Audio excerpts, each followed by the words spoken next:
Well, the holidays are here. It's a time filled with joy and love, and everybody's getting together, bringing gifts. There's beautiful lights and wonderful food, and it's just a joyous time. And that is for a lot of people. But then there's the other side. There is the time that the holidays will come around, and then immediately you will say, "Oh my God, do I have to go through this another year?" It's a time filled with stress. You're overwhelmed. You have too much to do. And then you have to go visit family. And every time that comes up for you, it brings on this feeling of dread and feeling sick and overwhelmed and irritated, and you just don't want to go. So, I'm going to give you 10 tips that might help you get through these times of stress with your family when visiting family. Number one is set expectations before you arrive to the event. So, it's perfectly fine to say, "Hey, I'll be over at 7 o'clock. I'm only going to stay 3 hours and then I have to get home." If you're with family members and you're going to any family event, it's okay to say, "Hey, we're only going to stay there for 5 hours and then we're going to leave after that."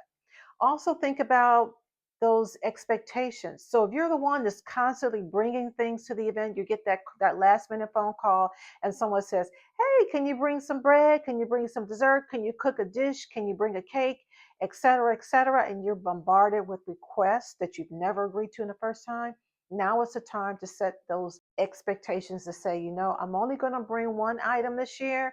Let me know what it is, and this is what I'm going to bring." This way, you go, you have a time set, and you arrive not chaotic and with peace of mind. Number two is don't try to solve everybody's problems when you go to events.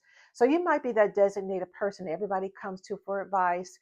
Perhaps you are a person in a certain career, like an attorney or maybe a nurse. Like my sister's a nurse, for example, and I know that she gets bombarded with questions about ailments. I've done that to her before myself. So you are that person, and maybe you're going and you just want to go have a nice time. So it's okay to say, "You know what, I will talk to you maybe next week. Give me a call. We can sit down and talk about it, or give me a call tomorrow. Today, I'm just taking a little bit of a break." And that's good to do. You're protecting your energy. It's okay to say that. Number three is take your own transportation when you can.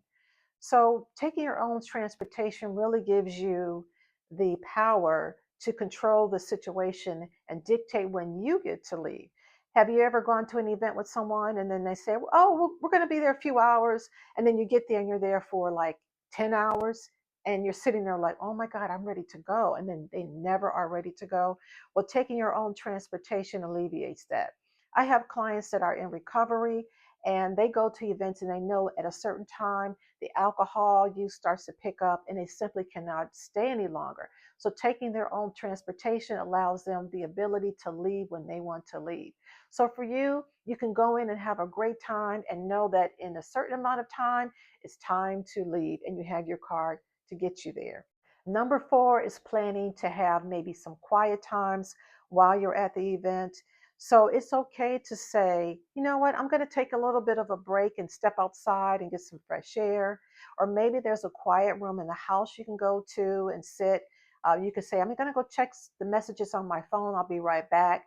Maybe stay a little bit longer into the bathroom. Taking a moment to step out and get some air, take a few moments to yourself is going to go a long way with recharging and getting back to the festivities.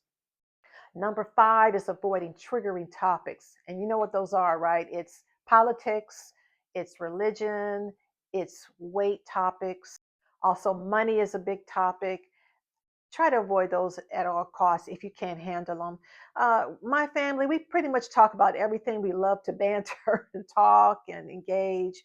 So we can pretty much get through all those topics and not have a big blowout. But for some families, it just brings a sense of contention and chaos. So if you go to those events and you see those revving up, avoid them. Simply say, "I cannot talk about this. I don't want to talk about this. Let's change the subject," and don't engage. Number six is keeping your visit shorter. So there's a saying that says nothing good comes after midnight.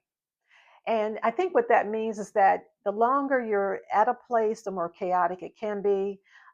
Sometimes with events like this, people stay too long, they wear out their welcome.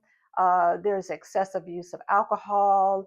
People get tired and irritable, they get loud, and chaos begins to start, and then it becomes a mess.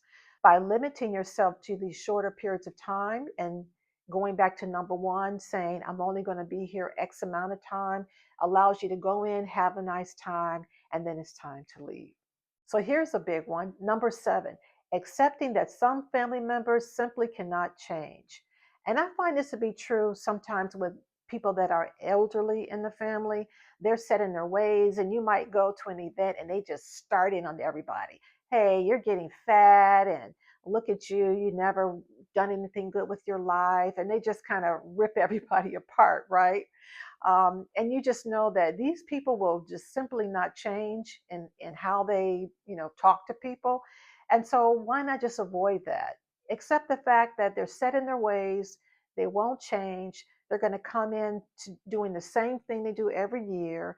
And why should you be involved in that chaos?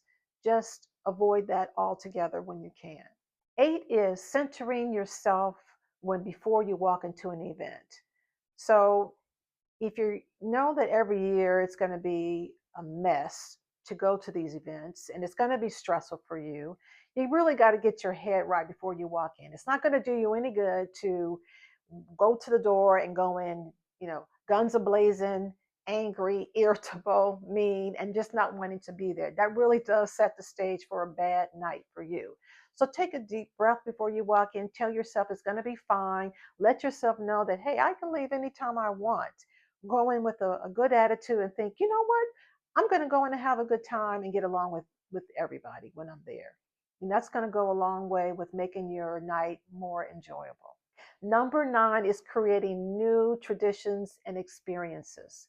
So, if you're one of those people that really are involved with toxic families that simply aren't productive and they just really don't feel good to you, and you've tried everything you can to make it enjoyable, and year after year it's the same chaos and arguments, well, it might be time to just let that go and create new experiences. And I know a lot of us are caught up in the guilt of being with family, but simply that just may not be good for your peace of mind.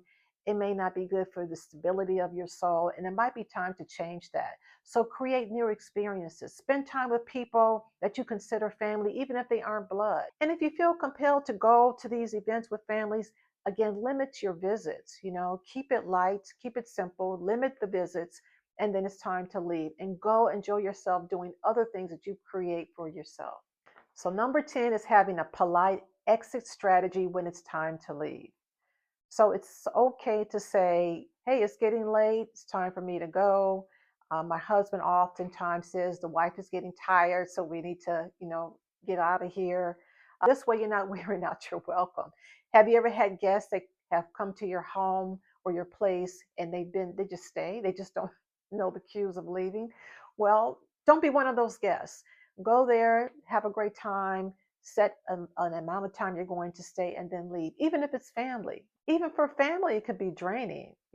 They have entertained everyone all day, they're tired, and it might be time to leave. So it's okay to limit that time and let people know it's time to go. So those are my 10 tips for reducing your family stress around holiday time when visiting families. And I hope these tips help to alleviate the stress that you feel so that you can have an enjoyable holiday and spend time with family and friends that you love. So if you have some stories to share of your own about your experiences with family over the holidays, or if you have tips that you use to get through those holiday visits with family, put them down in the comments below. And if you like this channel, don't forget to like and subscribe. And I will see you next time. Happy holidays!